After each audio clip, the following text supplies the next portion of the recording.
What's up, everybody? Welcome to today's practice. If you haven't done so already, please go ahead and hit the like and subscribe button. Thank you so much. I really appreciate you.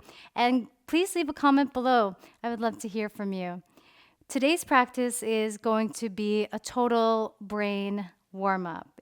And the two areas of the brain that we will be looking into are the brainstem and the cerebellum. Now, why are we warming up the brain when we prepare for a movement practice? Well, being able to learn how to upregulate and manipulate the brainstem and the cerebellum can allow us to gain synergy for muscle tone, synergy for mobility, strength, coordination, and stability.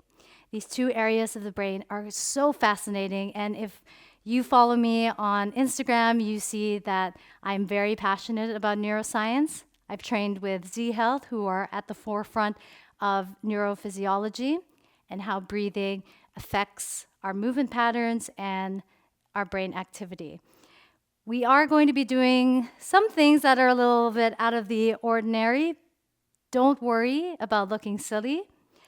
I'm going to teach you how to test and retest all of these exercises because, as we all know, every single exercise affects each and every single one of us differently.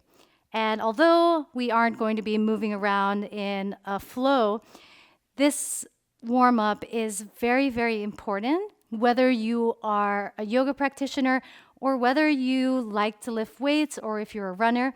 It applies for everything, and you are going to see why at the very end of this class. So we are going to begin in a seated position.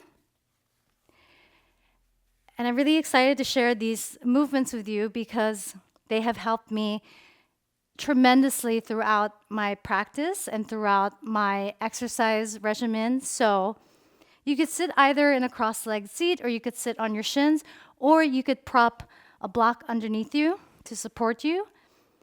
So beginning this warm-up with a bit of thoracic glide. So your thoracic spine is your spine that is attached from the bottom of your neck all the way to your rib cage. So I want you to try to isolate this movement as best as possible. So we are going to inhale through our nose. And as we inhale, I want you to imagine you're squeezing your shoulder blades towards each other, really moving the chest and heart through. And on your exhale, protract through the shoulders, really round up through the upper spine. Try to avoid your neck going down towards your collarbones. Inhale, retract the shoulders. Exhale, round your upper thoracic spine. Inhale, squeeze the shoulder blades in towards each other. And exhale, round. Inhale, squeeze the shoulder blades together. And exhale, round. Now from here, we are going to move the thoracic spine into a lateral direction. So I want you to really try to isolate this movement as best as you can through that thoracic spine. So on your inhale, you're just going to shift towards the right, making sure that this movement is coming from the thoracic spine and not from the hips. And then on your exhale, come back to center. Inhale, this time we're shifting over towards the left. Exhale, back to center. Inhale, shift over towards the right. Exhale, back to center. Inhale, shift over towards the left. Exhale, back to center. We are going to combine those two movement patterns together. So on your inhale, squeeze the shoulder blades in towards each other. Then on your exhale, you're going to move towards the right. And then round out through your shoulders. And then move towards the left. You want to imagine as if you are in your own music video and you're just kind of moving your thoracic spine, mobilizing it in different directions. So from front, back, side to side.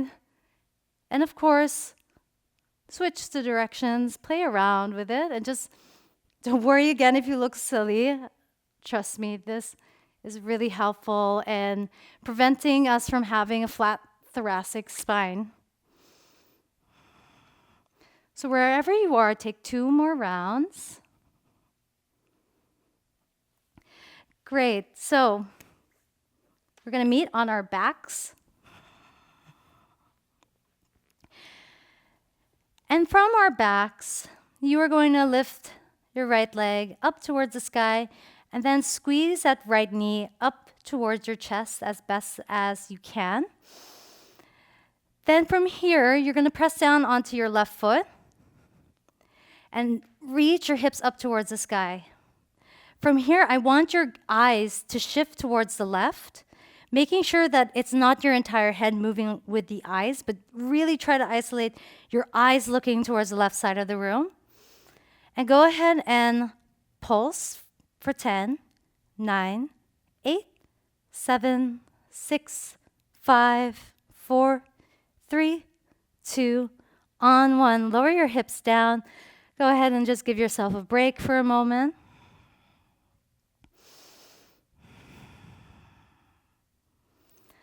Awesome work. On your next breath in, extend your left leg up towards the sky. And then bend your left leg towards your chest to the best of your ability. This time our eyes are going to shift towards the right side of the room. So on your inhale, lift your hips up towards the sky as your eyes look towards the right side. Making sure that the nose, the rest of the head don't follow the eyes. I want you to pulse your hips up for 10, 9, 8, 7, 6, 5, 4, 3, 2, on 1. Awesome work. Lower your hips down onto the mat. Maybe just shake your legs side to side.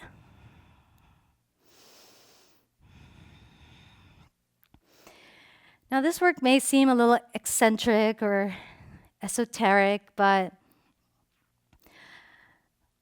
you're going to really see the difference, and you'll know how to design your own regime for yourself, because we are going to come up onto our feet, stand up. Now from here, I want you to kick your right foot forward, and I want you to draw circles with that right leg. Try to draw these micro circles. Then from here, extend your right hip back. Draw more circles.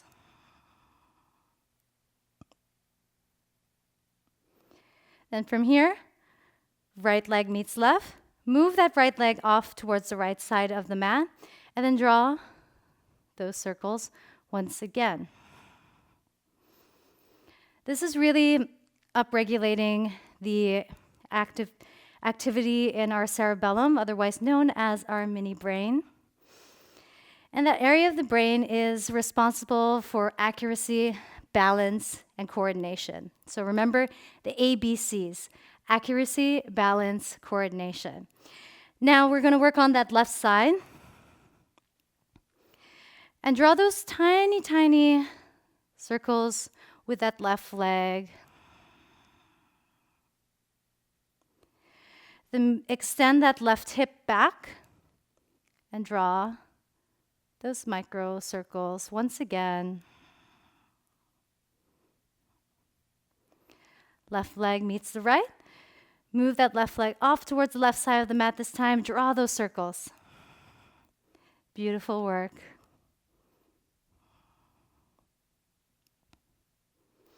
Now bring that left foot back to center. Shake out the legs. Now this time, bring that right leg behind you, and I want you to come onto the tops of that right foot and make sure that this is comfortable for you. You could always adjust your stance so that your legs are closer towards each other. But tops of the right foot down onto the mat, and from here you're just going to lightly bend through both legs and straighten. We'll do this for 5, 4, 3, 2, on 1. Awesome work. Right foot meets the left. Inhale, step your left foot towards the back of the mat. Come on to the tops of that left foot. Inhale to prepare. And on your exhale, lower down and pulse. For 2. And left foot meets the right. Go ahead and just move your toes around for a bit. Now introducing the first test of the day. And the purpose of these tests and retests is to evaluate for yourself whether you find a progression after we apply the sensory input, or if you regress, because all these exercises affect each and every one of us on a biomechanical and neuromechanical level. So from your standing position, I want you to bring your hands together and make sure that this rotation is coming from the thoracic spine, keeping your lower body facing forward. Try to avoid spinning or rotating from the hips. So inhale, you're going to see how far back your hands go. So you could either keep your hands together, or you could just use your right arm and just try to twist from your upper thoracic spine. Note where your right hand lands. So for example, my right hand is pointing towards the door. Then bring the right arm back, lower the right arm down. Again, you could do it with both hands, or you use the left arm to reach back. Okay, so that left hand landed on the doorknob. Then bring it back to center. Now, we're going to apply the sensory input. So I want you to first use your right hand and rub the right side of your body, focusing on your muscles of inspiration and expiration, otherwise known as your breathing muscles. So your intercostals, which are around the ribs, your TVA, the pelvic floor, but really just focus on the right side first, and then move your way down towards your right leg, the right glute, your collarbones, your chest, the right side of your neck, maybe even the traps behind you. Just really isolate this in the right side of the body. And this touch, this rubbing of our body, is the sensory input that we're applying. So once you're done, come back. Find a neutral stance facing the very top of the mat and test it for yourself. So beginning with the right arm, rotate back, woo, and notice whether you've regressed or progressed in this movement. So my right hand is now pointing towards the umbrella stand behind me. So I notice a progression in that movement. So let's go ahead and try the left side now. So reach your left arm in front of you, twist. And I see a little difference here on the left side, but because we stimulated the right side of the body, let's go ahead and stimulate the left side of the body and see what shows up for us this time. So grab your left hand, and I want you to rub the left side of your body, going all the way down to the legs, the hamstrings, the TVA, the back of the lungs, intercostals, the collarbones, your neck. And once you're done with that, let's go ahead and test and retest. So, starting with the right arm, rotate.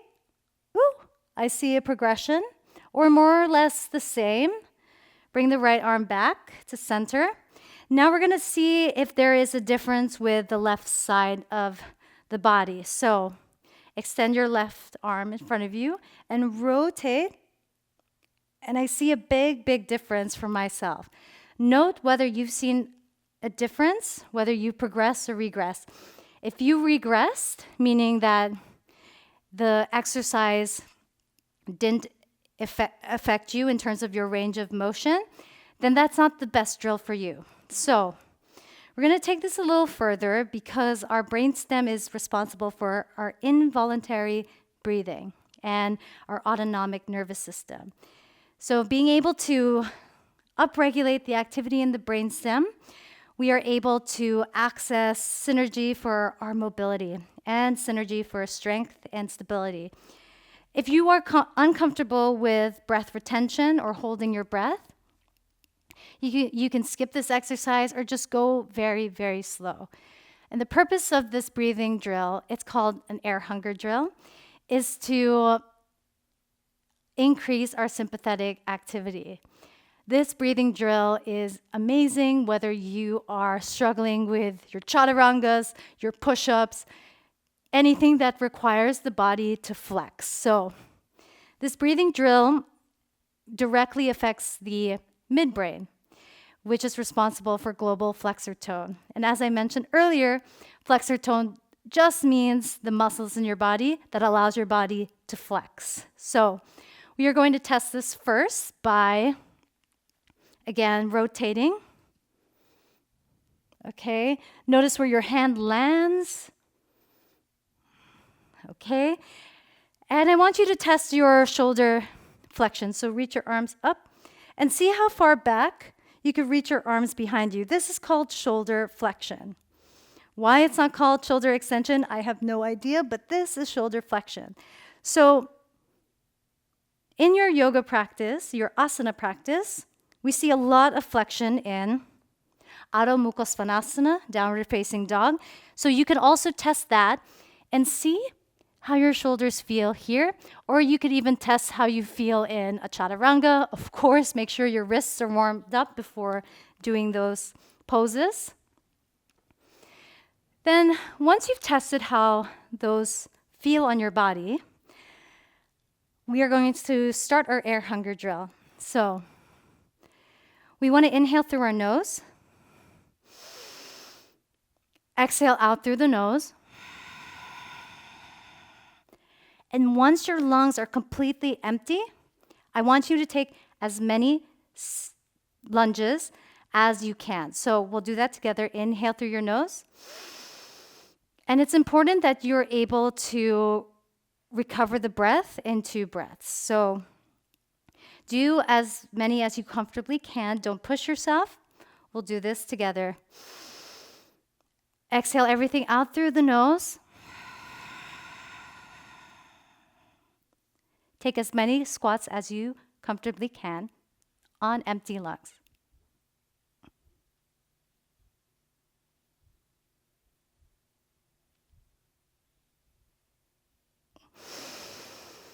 Recover your breath.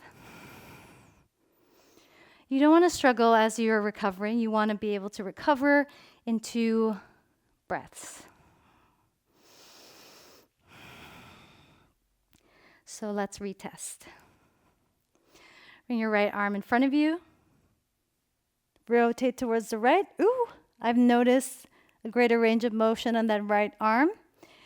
And note whether you've seen a greater range of motion or a less range of motion. So left arm reaches behind you. Oop. I saw a bigger difference on the left side because my left side is my least dominant side of the body. And maybe you've noticed that too. Or maybe the drill didn't work out for you, and that's totally fine. The purpose of these exercises is really to understand what our brain and body needs and what it doesn't. Now, for the next test, go back to your downward facing dog, and you might notice that your shoulders feel a lot lighter in this position, in this weight-bearing position.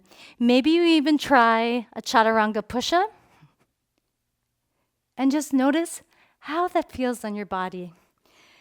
Sometimes we experience these aha moments in our practice, and we want to lean into those aha moments as much as possible because learning how to upregulate and manipulate the brainstem is going to translate across our daily lives, whether you're walking, whether you're practicing yoga, whether you're lifting weights. So we're going to move on to the next drill.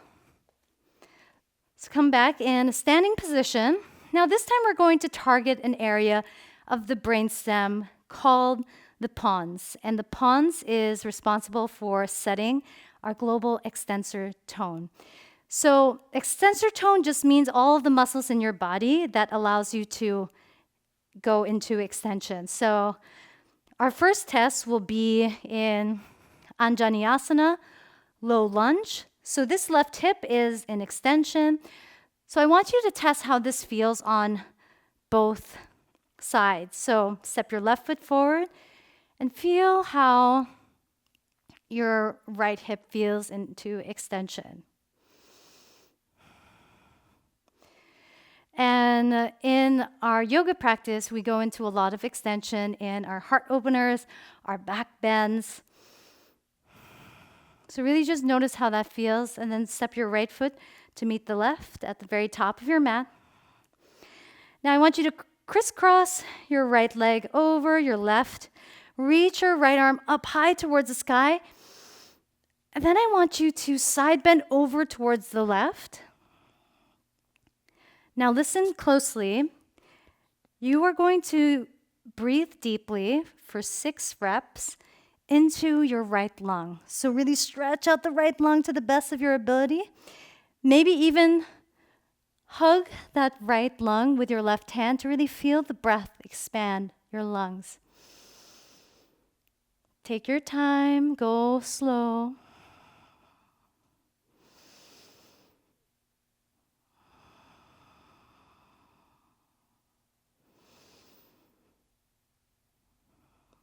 Really breathe to expand that right lung to its maximum capacity.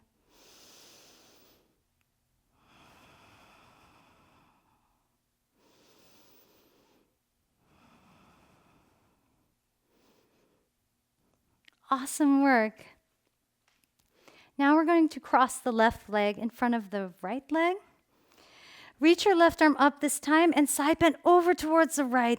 You really want to feel that stretch into the left lung. Maybe even use your right hand to hug your left lung lightly. And I want you to take slow, deep breaths into that left lung this time for 6 rounds. Take your time here, really get in tune with your breath.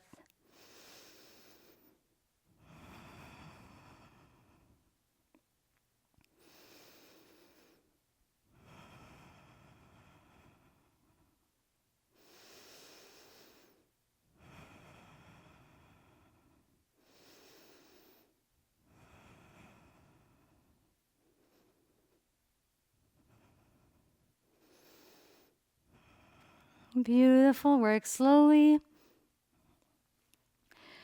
We're going to move into testing now, doing that retest of our hips into extension. So step your left foot to the very back of the mat, lower down into this Anjaneyasana. And maybe you notice that you have access a greater range of motion into that left hip. Then we're going to test the right hip. So now notice how that feels.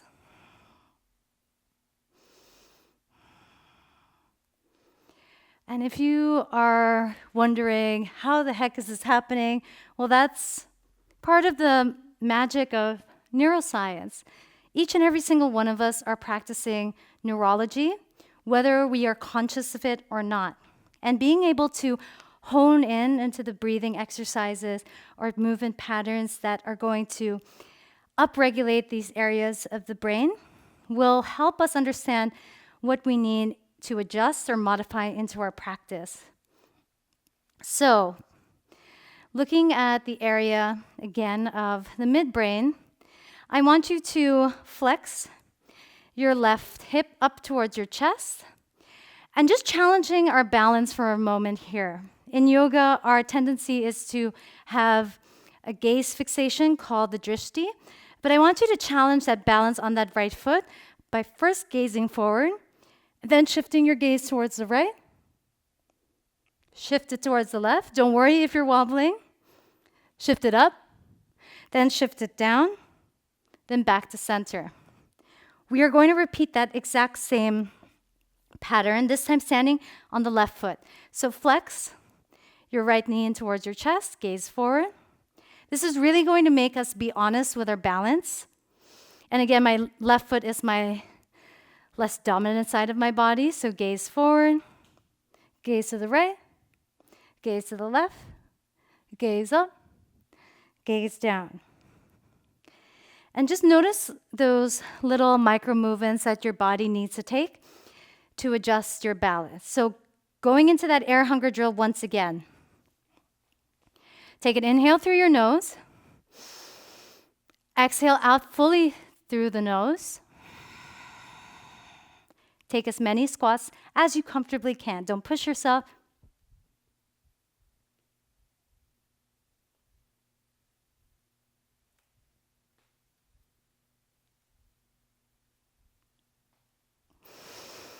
Recover your breath. Breathe through your nose. Now shorten your stance. Flex your left hip towards your chest. Gaze forward, testing out that balance again. Gaze to the right, gaze to the left, gaze up, gaze down. Switching sides now. Right hip into the chest. Gaze forward. Gaze to the right, to the left, up, and down. And try to notice if your balance on a single leg improved from that air hunger drill. The air hunger drill is really great for anything, again, that requires flexion or anything that requires balancing on one leg and just moving your head around into different directions. So we're going to do one last thing, well, two things.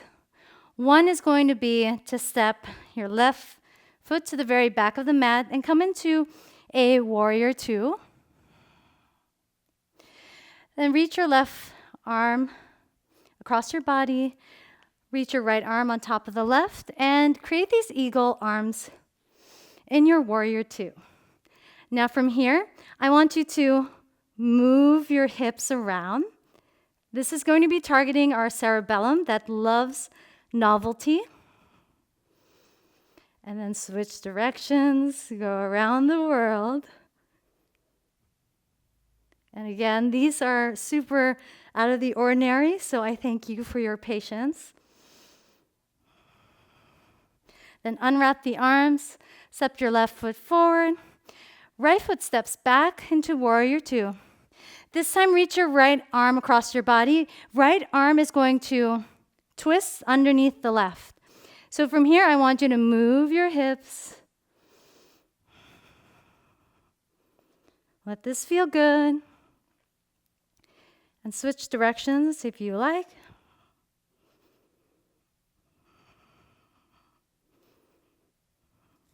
Then unwrap the arms, step your right foot forward. Now, finally,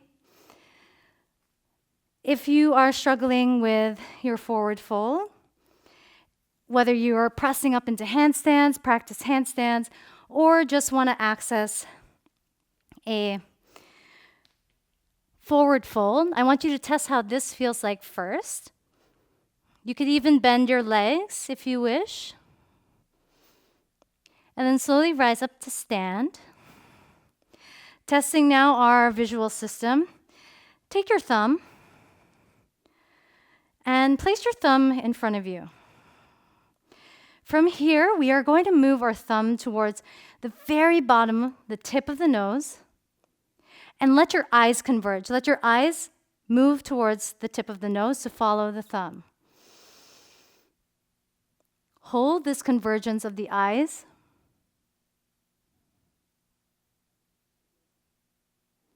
Close your eyes. Keep looking towards the tip of your nose even when eyes are closed. And bring the thumb away from the face.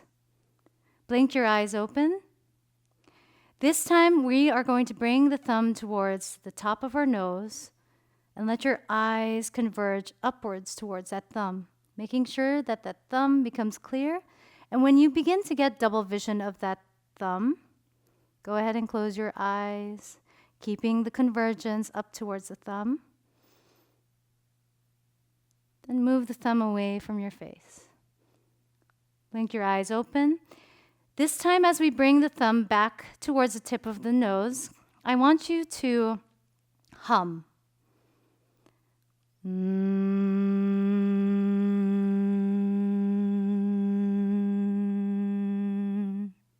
Close your eyes, maintaining that conversion of the eyes towards the thumb. Then move the thumb slowly away from your face. Open your eyes. Now retest. See how your forward fold feels this time. Slowly come out of it whenever you're ready. And we are going to close this brain warm-up in a seated position. Again, you can sit on top of a block, any seat that's going to just get you comfortable. Closing this practice with Brahmari Pranayam. Bring your fingers across your face and close your ear canals with your thumbs lightly. Close your eyes. Inhale through your nose. Then as you exhale, I want you to hum, bringing your tongue to the roof of your mouth.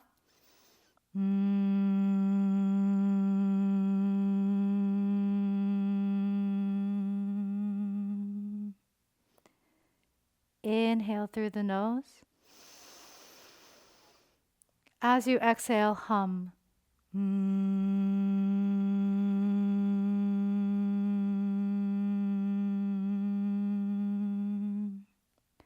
One last time, inhale through your nose. And on your exhale, hum.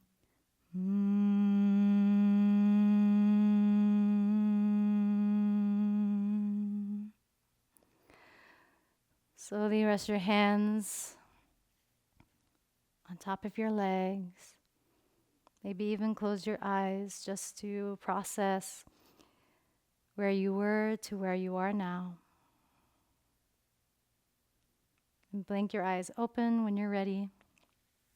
Thank you for your patience, and thank you for letting me walk you through this brain warm-up. I know some of the movement may seem a little bit out of the ordinary, but don't worry again about what you look like. What matters is how you feel like, tapping into that interoception, what's going on in your internal environment. And I hope that you've walked away with a basic understanding of the foundations of flexor tone, extensor tone, and how we can upregulate the activity in the brainstem and the cerebellum to our practice, whether that's yoga asana or whether that is any kind of exercise that you choose. Now that air hunger drill, on one last note, because it increases sympathetic tone, if you feel like you are very tired or exhausted and you have to present in a meeting, whether it's on Zoom or in person, or if you're just feeling incredibly fatigued, that air hunger drill is going to give you a great energy boost to get you through your days. Let me know how this practice goes. And again, you can always take a couple of these exercises and then add them before your movement practice. The air hunger drill also works amazing if you're learning handstands to access and unlock that shoulder mobility and that flexor tone. If you have any more questions, please drop a comment below. And thank you for practicing with me. It's always a joy to practice with you wherever in the world you may be. Thank you.